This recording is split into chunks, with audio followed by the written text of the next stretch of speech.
Selamat datang kembali dalam penjelajahan kita. Hari ini kita bakal fokus ke satu bab penting dari buku Think Again. Bab 9 ya, judulnya menulis ulang buku teks. Mengajar siswa untuk mempertanyakan pengetahuan. Kita mau ngulik gimana pendidikan bisa jadi tempat latihan berpikir ulang. Iya, ini bab yang menarik banget, soalnya langsung ke jantungnya pendidikan kan? Betul! Sumber kita jelas ya dari bab itu. Misinya, nih, kita mau pahami gimana caranya mendorong orang, terutama siswa, buat nggak cuman belajar fakta.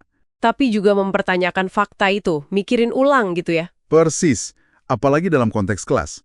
Oke deh, siap, kita bongkar. Siap. Kita mulai dari ide dasarnya dulu nih. Pengetahuan, bahkan yang udah ada di buku teks, itu nggak statis ya ternyata. Nggak selamanya begitu. Ingat nggak kasus Pluto? Dulu planet, sekarang bukan. Atau bayangan kita soal dinosaurus. Oh iya, yang katanya mungkin berbulu warna-warni itu? Nah, sumber kita nyinggung soal ini. Katanya kurikulum itu sering lambat banget ngejarnya. Kenapa ya? Kok kayaknya susah gitu memperbarui yang udah dianggap baku? Ya, itu dia. Kelambatan itu sebenarnya bukan cuma soal administrasi atau birokrasi loh. Ada semacam kenyamanan kita sama apa yang udah kita tahu. Udah mapan gitu. Jadi males mikir lagi gitu. Bisa jadi. Mempertanyakan itu butuh energi kognitif lebih.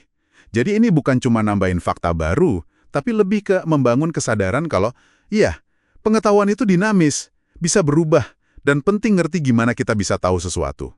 Nah, ada contoh bagus nih di sumbernya. Guru kelas 8 namanya Erin McCarthy. Ah iya, yang pakai buku sejarah lama itu ya, dari tahun 40-an kalau nggak salah. Betul, sengaja dia pakai itu, reaksi muridnya macem-macem. Ada yang ya udah terima aja. Tapi banyak juga yang kaget pasti ya? Iya, kaget. Loh, kok isinya gini? Beda banget sama yang kita tahu sekarang. Tujuannya si guru ini jelas banget. Memancing pertanyaan kritis ya. Persis. Cerita siapa sih yang ada di buku ini? Siapa yang nggak diceritain? Perspektif mana yang dominan? Mana yang hilang? Ini cara praktis banget buat ngelatih mikir ulang soal sumber informasi. Pendekatan Bu McCarthy ini, kalau kita lihat, gambaran besarnya itu kuat sekali dampaknya. Murid jadi nggak cuma nerima informasi secara pasif, mereka jadi detektif kecil gitu, menyelidiki. Belajar soal bias, sudut pandang. Betul. Dan pentingnya ngecek sumber. Ini kan keterampilan, vital banget di zaman sekarang ini. Banyak banget informasi soalnya. Dan ini sejalan sama pola pikir ilmuwan yang disebut di buku itu ya. Sikap selalu nanya, nguji asumsi. Tepat. Terbuka sama bukti baru, bahkan waktu belajar sejarah yang sering dianggap cuma hafalan fakta. Oke. Jadi tadi kita udah bahas pentingnya mempertanyakan apa yang dipelajari, terutama dari sumber kayak buku teks.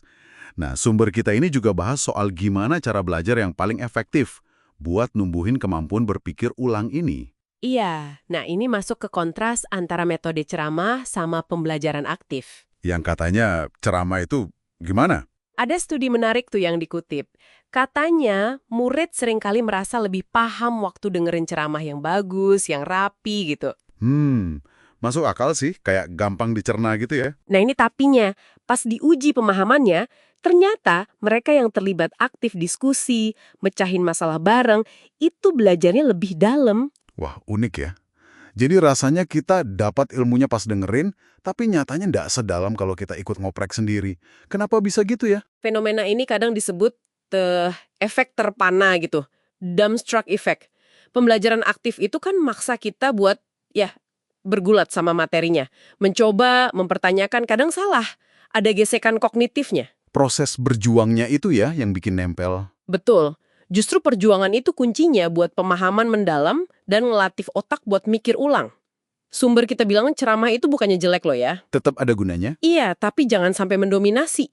Perlu diimbangi. Pembelajaran aktif ini juga nyambung sama ide lain di buku. Fokus ke melakukan sains, Maksudnya? lebih ke proses eksplorasi dan bertanya itu sendiri. Jadi bukan cuma soal cita-cita jadi ilmuwan, tapi menikmati proses penemuannya, biar belajarnya lebih hidup. Oke. Jadi kalau ditarik benang merahnya nih, semua ini tujuannya buat menumbuhkan semacam kerendahan hati intelektual gitu ya? Jadi bukan cuma dibekali fakta hari ini. Betul. Tapi dibekali kemampuan dan kemauan untuk selalu mempertanyakan dan memperbarui pemahaman itu seiring waktu. nggak kaku sama pengetahuan awal. Itu inti berpikir ulang dalam konteks belajar. Jadi, apa artinya semua ini buat Anda para pendengar? Sumber ini nunjukin kalau peran pendidikan itu lebih dari sekedar transfer info. Ini soal ngasah kemampuan kita buat evaluasi, buat bertanya, dan mikir ulang apa yang kita tahu. Lewat sikap kritis ke sumber dan juga, ya, cara belajar yang lebih aktif. Nah, sebagai penutup nih, ada satu pemikiran buat Anda bawa pulang. Coba deh pikirkan, gimana Anda bisa menerapkan prinsip mempertanyakan pengetahuan mapan ini dalam hidup Anda sehari-hari. Mungkin waktu Anda belajar hal baru, atau mempertanyakan asumsi lama di kerjaan, atau bahkan cara Anda baca berita tiap hari. Kira-kira apa nih yang bisa Anda pikirkan ulang mulai hari ini? Menarik sekali pertanyaannya. Terima kasih sudah menyimak pembahasan kita kali ini.